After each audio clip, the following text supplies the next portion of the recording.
and welcome back to Walk, Run, Soar and our first edition of Wet Hair Amy. I did my run today and cleaned up from that and realized I hadn't done this yet, so this is what you get, but hey. So today's day 9, we're doing number 11 in the book, Press On Toward the Goal. Our verse is Philippians chapter 3, verses 13 and 14. Brothers and sisters, I do not consider that I have made it on my own. But one thing I do, forgetting what lies behind and straining forward to what lies ahead, I press on toward the goal for the prize of the upward call of God in Christ Jesus. So she shares, they do this really cool thing where she lives. They do a family track night. And I guess it's members of the Remember Haiti Half Marathon training team that do it. So the parents come out, and it says the moms bring snacks and drinks, and they spread out picnic blankets, and the kids run around in the grass in the middle, the field part in the middle of the track, and the older kids keep an eye on them while the parents do their walk, jog, and sprinting around. And I think it sounded like such a cool idea, you know, a way for, you know, the whole family to be together. And then she also talks about how being at the track, you know, even if you run at different paces, you're going to be passing people, so it's a great way that even if you're faster or slower, you still can cheer each other on because you know, will pass each other on the track. So I thought that was a really cool idea. Let's see.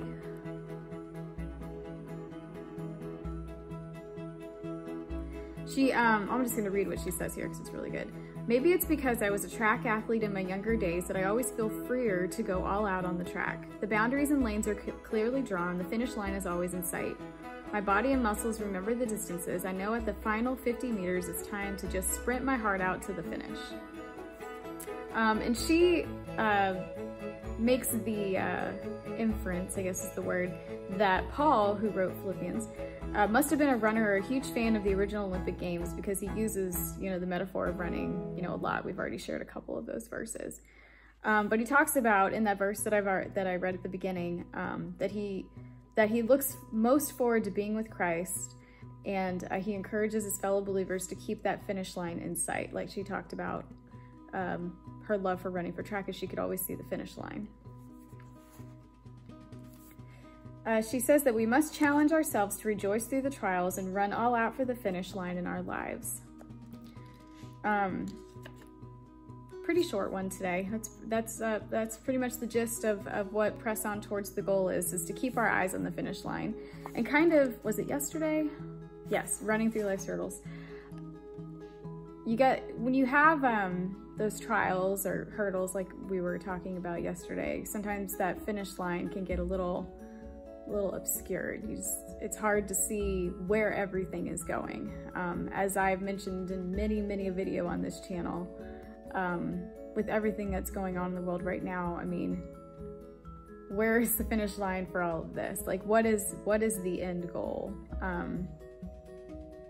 And we may not know until we get to heaven what the purpose of some things that happen in our lives are. So, and sometimes we're fortunate that we get the blessing of, oh, that's why this happened. This is what knowledge and growth I gained from it.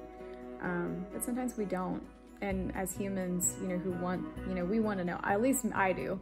I want to know what's going on. I want to know it right now. I don't want to have to wait. That's my personality. It's hard for me when those trials come. Ask my husband. I don't do well with change, don't do well with, what's the word that he always uses with me? I can't think of it now, but not controversy. I don't know. You guys know what I'm saying. When hard things happen, it can kind of throw me sometimes. But I have to remember who's in control, because it's not me, it's not my husband, not my parents, not my friends, not my church family. None of those people are in control. God is. And he's big enough to handle it, and he's big enough to take care of me. So her faith step is, what is one thing or attitude that is holding you back in this season of life? Imagine yourself letting that thing go and running all out for the finish line. At the end of your next run, practice sprinting for the last 20 seconds or 50 meters. Oh, You know, actually, I love sprint workouts. I'm a big fan. Our inspirational quote is from a Jeffrey Kammerer. That's gonna be a fun thing with this, is me trying to pronounce, really hard to pronounce names. But he's the 2017 New York City Marathon champion. He says, "I simply try to do this through my results and compare my career to climbing a tree. I'm always trying to climb up to the next branch and forget what I've left behind." I know that I've heard that piece of advice when it comes to running, and really any sort of obstacle, I would say.